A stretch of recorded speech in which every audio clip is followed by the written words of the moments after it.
Hello everyone, welcome back to my YouTube channel. I am Tanu Singh Baghel and in this video we will learn light reflection and refraction. ये हमारे physics का first chapter है और मेरी ये first lecture भी है physics के ऊपर। मैं ये फर्स्ट वीडियो बना रही हूँ। तो ये टॉपिक है लाइट रिफ्लेक्शन एंड रिफ्रैक्शन का। रिफ्लेक्शन एंड रिफ्रैक्शन, आपको नाम से पता चल रहा होगा रिफ्रैक्शन मैं किस चैप्टर की बात कर रही हूँ। फिजिक्स के चैप्टर फर्स्ट की बात कर रही हूँ, क्लास 10th के। चलिए स्टार्ट करते हैं। पहले ये जानना ज़रूरी है कि एंगल ऑफ इंसिडेंट मतलब ये यहाँ पे देख पा रहे हैं, एंगल ऑफ इंसिडेंट और एंगल ऑफ रिफ्लेक्शन के बीच में क्या रिलेशन होता है, इन दोनों के बीच में। एंगल ऑफ इंसिडेंट जो होती है ना, इसको हम एंगल ऑफ इंसिडेंट और एंगल ऑफ रिफ्लेक्शन आपस में इक्वल होती हैं। इनके बीच में यही डिफरेंस होता है। यहाँ से इंसिडेंट आ रही है तो ये हो गया एंगल, और बीच में जो है ना, रुको अच्छे समझाती हूँ। यहाँ से क्या हो रही है, यहाँ से एक इंसिडेंट रे आ रही है, यहाँ पे फिर ये रिफ्लेक्ट करके यहाँ से रिफ्लेक्टेड रे बना रही है। इसकी रिफ्लेक्शन साइड हो गई, समझ में आया, इसकी रिफ्लेक्शन साइड हो गई है।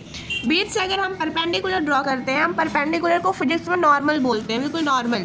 हाँ, तो अगर हम बीच से एक नॉर्मल ड्रॉ करते हैं यानी परपेंडिकुलर ड्रॉ करते हैं तो हमारा इतना क्या हो जाएगा, एंगल ऑफ इंसिडेंस, और इधर जो हमारी रिफ्लेक्टिंग साइड है वो हो जाएगी एंगल ऑफ रिफ्लेक्शन। बिकॉज यहाँ से इंसिडेंस हो रहा है तो एंगल ऑफ इंसिडेंस ये हो गया, और यहाँ पे रिफ्लेक्ट हो रहा है तो ये रिफ्लेक्टेड रे यहाँ पर है तो ये एंगल ऑफ रिफ्लेक्शन हो गया। और दोनों को एंगल बनाने के लिए हमने एक नॉर्मल ड्रॉ कर दिया तो ये हो गया एंगल ऑफ इंसिडेंस और एंगल ऑफ रिफ्लेक्शन। इनके बीच में क्या रिलेशन बताया मैंने, इनके बीच में रिलेशन ये है कि ये क्या होते हैं, इक्वल होते हैं। Angle of incidence is equal to angle of reflection. समझ में आया? चलिए आगे देखते हैं। अब हम क्या जानेंगे, कॉनकेव मिरर और कॉन्वेक्स मिरर जानेंगे। कॉनकेव मिरर और कॉन्वेक्स मिरर क्या होते हैं ये। अगर एक एग्जांपल लें, आपने स्पून देखा है, चम्मच देखा है ना आपने, चम्मच कुछ इस तरह का होता है। चम्मच तो मैंने चम्मच ही नहीं बनाया, चम्मच कुछ इस तरह का होता है दिखने में, स्पून इस तरह से होता है। इसकी जो अंदर वाली साइड होती है, यानी अंदर अगर हम इसको ऐसे करके देखें तो ये कुछ ऐसा दिखेगा ना चम्मच। इधर वाली जो साइड होगी ना, ये हो जाएगी कॉनकेव। बिकॉज ये केव जैसा इमेज बना रही, केव जैसा कुछ दिखाई देती है तो ये कॉनकेव हो जाएगी। और इसके पीछे वाली जो हो जाएगी, यानी ये क्या हो जाएगी, इसकी कॉन्वेक्स हो जाएगी। और ये हो जाएगी कॉनकेव और इधर हो जाएगी कॉन्वेक्स। समझ में आया? ये हो गया कॉनकेव और कॉन्वेक्स। तो ये हमें क्या इसमें ये समझ में आया, इनके बीच में क्या दिखाई दिया, क्या स्पेशलिटी समझ में आई। तो स्पेशलिटी ये समझ में आई कि कॉनकेव मिरर वो होता है जिसकी रिफ्लेक्टिंग सरफेस इनवर्ट्स कर्व्ड होती है। लिखेंगे रिफ्लेक्टिंग सरफेस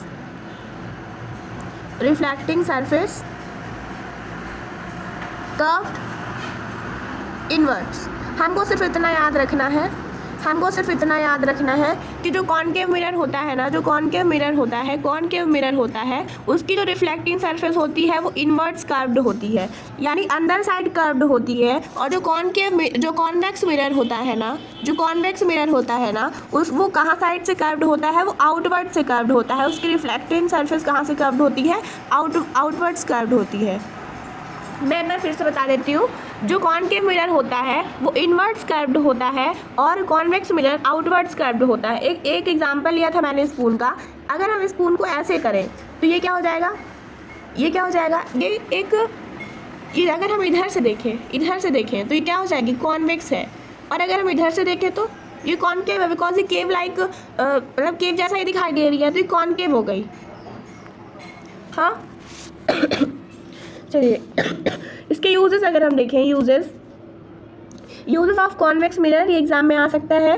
तो अगर हम कॉन्वेक्स मिरर के यूजेस देखें तो it is used in supermarkets and store for surveillance. समझ में आया? इसलिए सुपरमार्केट्स में यूज़ होता है और सर्विलेंस के स्टोर को भी यूज़ करने में हेल्प करता है, यूज़ किया जाता है। It is used as rear view mirror in automobiles. इसको ऑटोमोबाइल्स में भी यूज़ किया जाता है।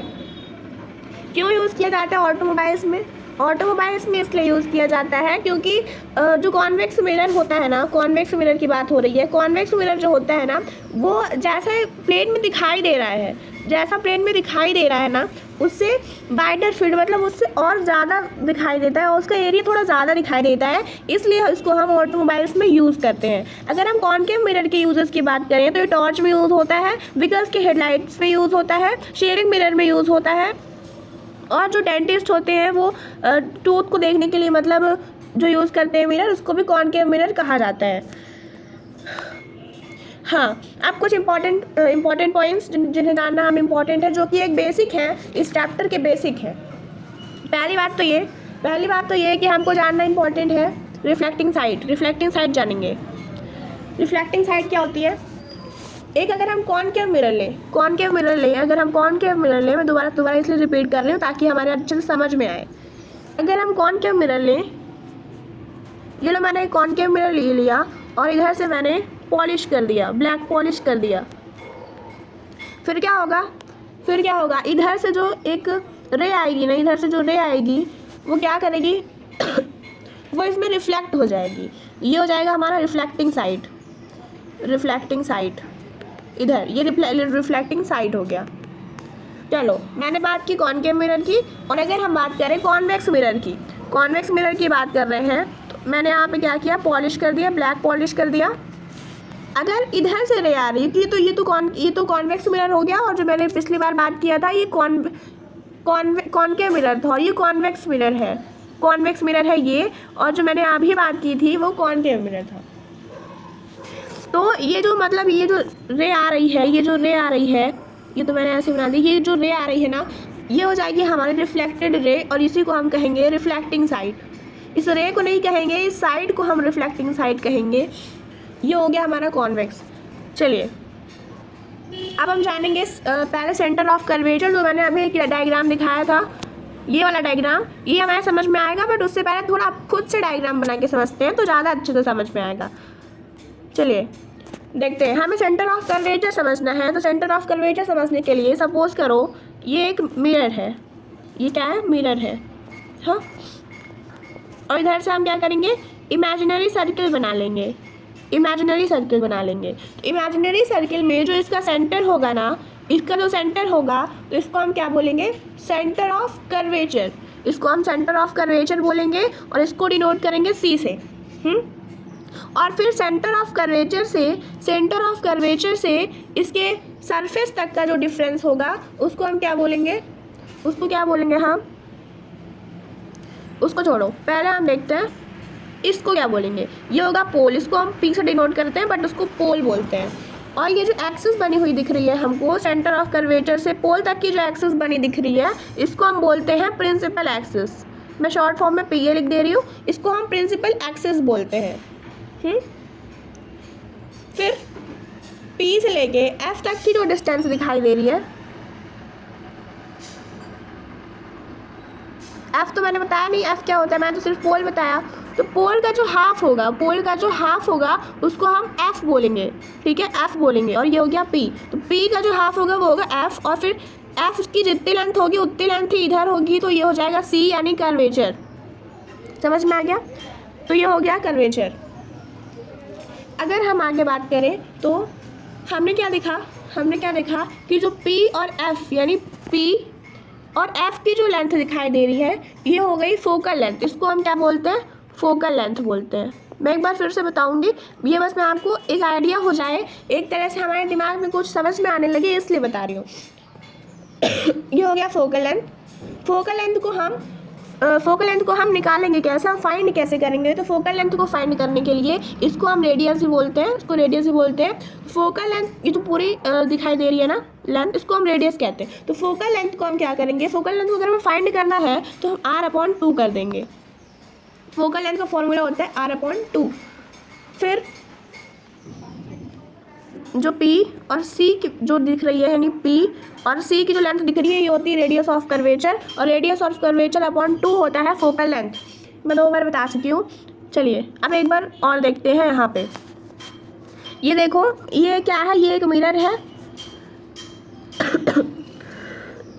ये एक मिरर है, इसमें मैंने एक इमेजिनरी सर्किल बना दिया ताकि हमको समझने में आसानी हो।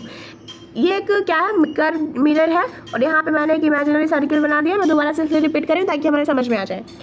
फिर हमने क्या किया, यहाँ से लेके यानी एक रेडियस बना दिया और इसको एक नाम दे दिया radius of curvature.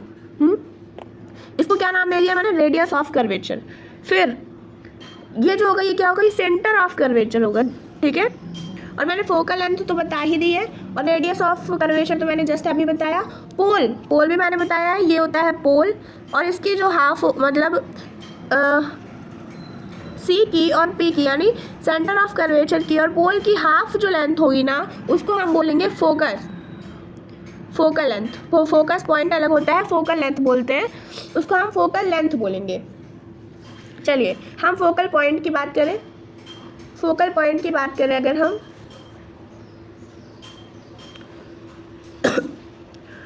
Focal point क्या होता है, अगर हम देखें कि ये क्या है, मिरर है,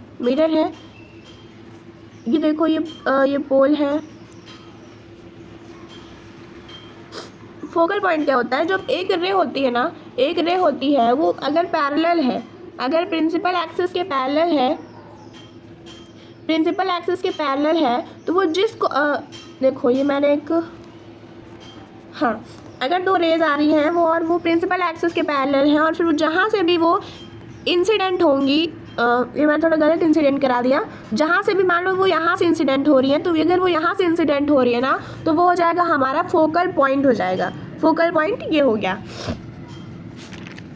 चलिए आगे बात करते हैं हम इसके रिफ्रैक्शन की। अगर हम बात करें, नहीं रिफ्रैक्शन की बात नहीं करेंगे अभी हम देखते हैं इसके रूल्स। जो रूल्स काम आते हैं हमें इमेज फॉर्मेशन में काम आते हैं रूल्स, तो उसको अभी हम देखते हैं। ये दिख रहा है हमें, ये कॉनकेव का है और ये कॉन्वेक्स का है, ठीक है।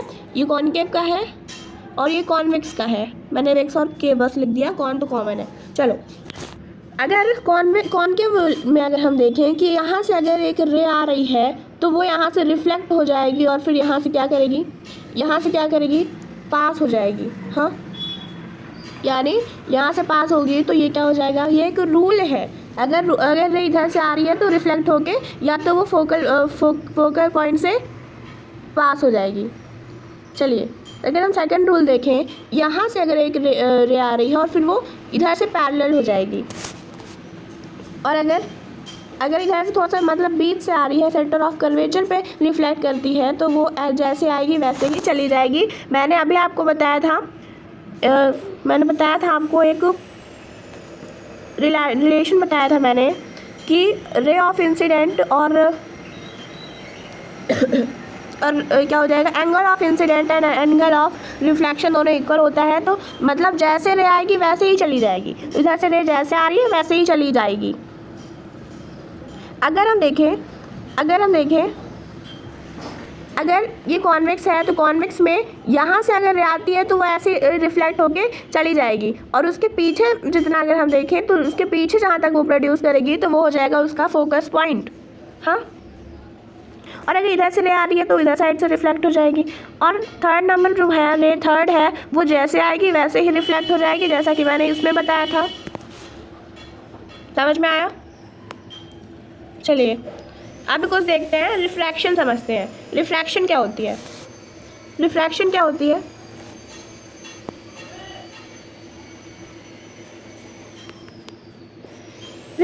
होती है कि जब लाइट आती है ना, मतलब जब लाइट रेज आती है, जब एक लाइट रे आती है और दूसरे लाइट रे में जाना होता है तो वो क्या करती है, अपना मीडियम चेंज कर लेती है। जब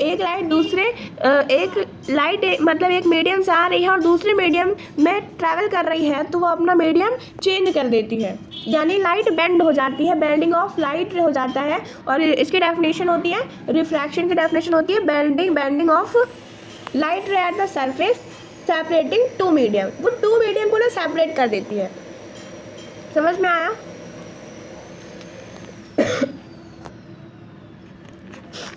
चलिए हम अगर बात करें, मैं इसके डायग्राम्स नहीं बता रही हूँ कि वो मैं नेक्स्ट वीडियो में बताऊंगी, इस वीडियो में सिर्फ थ्योरी बताऊंगी।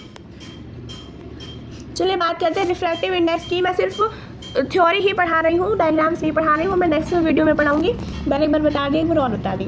चलो रिफ्रैक्टिव इंडेक्स की बात करें, अगर हम रिफ्रैक्टिव इंडेक्स की बात करें रिफ्रैक्टिव इंडेक्स को हम किससे डिनोट करते हैं?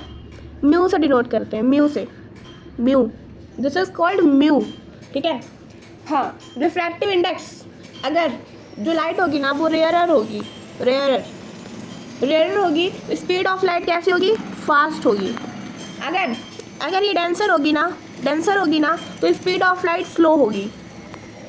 समझ आया? हम डेंसिटी ऑफ लाइट को क्या समझते हैं? डेंसिटी ऑफ लाइट को हम कहते हैं ऑप्टिकल डेंसिटी, और उसी को कहते हैं रिफ्रैक्टिव इंडेक्स। ऑप्टिकल डेंसिटी लिख दो, ऑप्टिकल डेंसिटी, और इसी को कहते हैं हम रिफ्रैक्टिव इंडेक्स। Refractive index. मेरी राइटिंग थोड़ी अच्छी नहीं आ रही है बिकॉज मैं कंप्यूटर में लिख रही हूँ, आप समझ जाना क्योंकि मैं बोल भी तो रही हूँ। इससे क्या प्रूफ होता है? जो मैंने अभी बताया, इससे ये प्रूफ होता है कि अगर लाइट जो होगी वो रेयरर होगी तो स्पीड ऑफ लाइट फास्ट होगी, अगर डेंसर होगी तो स्पीड ऑफ लाइट स्लो होगी। तो इससे हमारे क्या समझ में आता है? इससे हमारे समझ में क्या आता है कि डेंसिटी जितनी ज़्यादा होगी, ये इसका मतलब होता है ज़्यादा होगी, मैं ऐसा डिनोट कर रही हूँ, हाँ समझ जाना। डेंसिटी जितनी ज़्यादा होगी, लाइट की स्पीड उतनी कम होगी। इससे ये समझ में आ रहा है?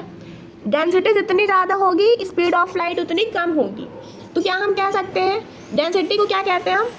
ऑप्टिकल डेंसिटी या रिफ्रैक्टिव इंडेक्स, और रिफ्रैक्टिव इंडेक्स को हम डिनोट करते हैं म्यू से। तो म्यू जितना ज़्यादा होगा, डेंसिटी उतनी ज़्यादा होगी, डेंसर उतने ज़्यादा होंगे, और स्पीड ऑफ लाइट यानी v जो होगा उतना ही कम होगा। तो इससे एक फॉर्मूला आ रहा है, इससे एक फॉर्मूला बन रहा है। कौन सा फॉर्मूला बन रहा है? Mu is inversely proportional to v यानी स्पीड ऑफ लाइट। समझ आया? ठीक, तो ये था। अगर हम बात करें पावर ऑफ लेंस की, पावर ऑफ लेंस क्या होता है? It is defined as the reciprocal of focal length in metre. It is nothing, ये कुछ भी नहीं है। इसमें ये कह रहा है कि जो फोकल लेंथ होती है, फोकल लेंथ मैंने अभी आपको बताया था, थोड़ी देर पहले बताया था। फोकल लेंथ क्या होती है? फोकल लेंथ का रेसिप्रोकल, फोकल लेंथ का उल्टा जो होता है ना, फोकल लेंथ का उल्टा होता है पावर ऑफ लेंस। हाँ, और उसको हम मीटर में मेज़र करते हैं। मैं हर बात 2 बार इसलिए बता रही हूँ ताकि हमारे दिमाग में अच्छे से बैठ जाए। अगर कोई भी हमसे कोई भी क्वेश्चन करे ना तो हम उसका आंसर दे दें, इसलिए मैं हर बात को 2-3 बार रिपीट कर ही देती हूँ।